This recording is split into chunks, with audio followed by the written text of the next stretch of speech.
Alright everyone, we start off today talking about Trump being vindicated yet again. Now this seems to be a common theme. The legacy media reports, and it turns out that their reporting is totally, completely fucking wrong.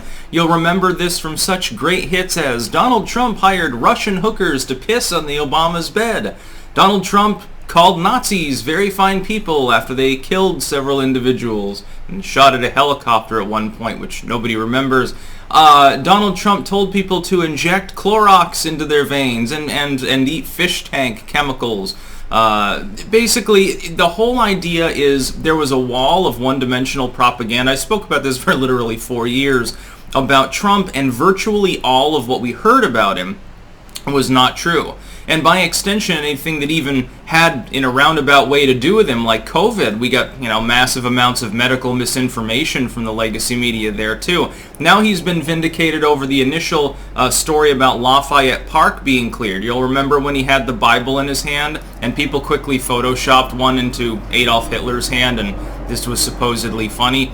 First and foremost though, before I get into this, because it's one hell of a goddamn doozy, and the reaction, by the way, by liberals is even more hilarious. Keep in mind, if you're watching this video on YouTube, there will be a pinned comment down below with links to 4 other video hosting sites that I use. That's because I make 4 videos a day, but only 2 of them end up on YouTube, mainly for algorithmic and partially for censorship-related purposes. Now, noting a trend here, link in the description, archived of course.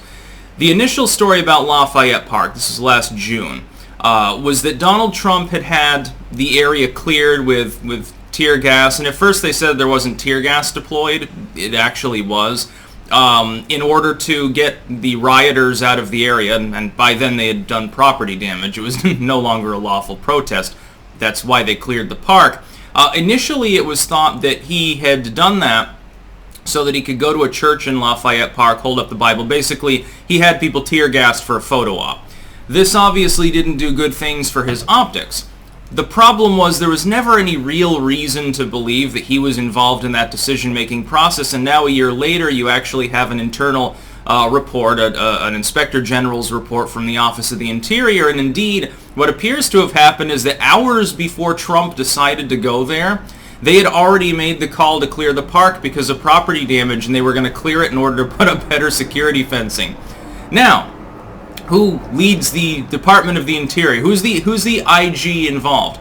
Unfortunately, and this is why liberals are balking at this story, this correction of an erroneous belief, is that Greenblatt is still in charge there. And Greenblatt, of course, was nominated by Donald Trump. Let me ask, though, the liberals this within the context of the bureaucratic process of the IG. Do you think that Greenblatt himself was the one that did all of the manual labor of determining the timeline of events? No. And so now Democrats will probably call Greenblatt forth and grill him. He'll hold to his report. Republicans will say, oh, you deny reality. It'll be sort of like a reverse of like something from 2018 or something. And nothing will be done. But the Democrats there, if you look at their reaction to the news story, they're like, I don't trust this at all. No, it's not real. You mean you're telling me? See, cognitive dissonance kicks in. They can't believe that Trump didn't do something wrong. You're trying to tell me that Trump didn't have people gassed in order to stage a photo op with a Bible? You're telling me that Donald Trump was not involved in that decision-making process and did nothing wrong? Now, they've been told this about basically every other goddamn thing. Look, even the fact-checkers have to fucking reverse their decisions half the time. Again, like you look at the Wuhan lab leak. Donald Trump was an evil conspiratorial liar who was just doing the bidding of Vladimir Putin last March when he said, hey, there's a virology lab there. I've seen intel that says that's where COVID came from. It was considered a conspiracy theory for more than a year. Fact checkers gave him 10,000 Pinocchios, pants on fire, liar, liar. Oh my God, Donald Trump is crazy. But now we know that it's openly speculated to be probably the case. Donald Trump supposedly was rigged into the office of the presidency, and by the way, if you claim the 2016 election was rigged, you're not going to get banned on these sites. You can't claim that about a more notorious recent election in the United States. Honk honk, clown world a little bit there. He got rigged in there by Putin. Russians fucked with the election, and they did so with the knowledge and consent of the Trump team. But several years of non-stop investigation failed to uncover even one shred of evidence one single time among everybody around Trump, all of which were infinitely investigated going years back to the point where they snagged Manafort for shit that he did in the middle of the 2000s when Bush was the president, by the way. Not one bit of evidence is squeaky clean. Pretty much everything of fucking Donald Trump's fucking toilet paper, they probably took like ass prints off of it. It was very thorough. The Mueller report comes out, and of course, there's no Russian collusion. Well, people still think that there is. They still think that he praised the Tiki Torch Nazis at Charlottesville. They still think there are still people. And this is from, before, this is from the fucking primaries. This is from before he was even in office. There's still people who believe that fake quote about him thinking Republicans were more stupid, so that's why he chose to run for the GOP instead of for the Democrats. Virtually all of which Trump's opponents believe about Donald Trump, oddly enough, is completely inverse reality. But because of cognitive dissonance and the fact that people, for some unknown reason, still trust authoritative sources like CNN and shit like that, there are still tens of millions of Americans who believe all of these things about Trump.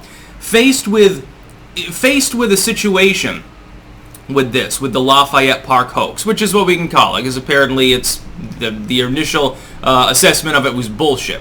Faced with an internal report by a person who has access to all the info that says that the timeline is irreconcilable with the idea that Trump had anything to do with the decision-making process and that the park was already going to be cleared and he happened to show up there probably in response to property damage. It was a photo op, but he had nothing to do with the tear gas or rubber bullets or anything. Faced with the fact that what they've believed for more than a year now is simply false, instead of saying, oh shit, I was wrong, these people's cognitive dissonance kicks in and they look for an excuse to dismiss the report. They did this, by the way, with the Mueller probe. They did this with basically every report on Donald Trump over the last 4 years. There are still people that will defend Fauci's actions, despite the fact that we have a trove of FOIA'd emails showing virtually everything that he said to us was a goddamn bald-faced lie for several years. For a year.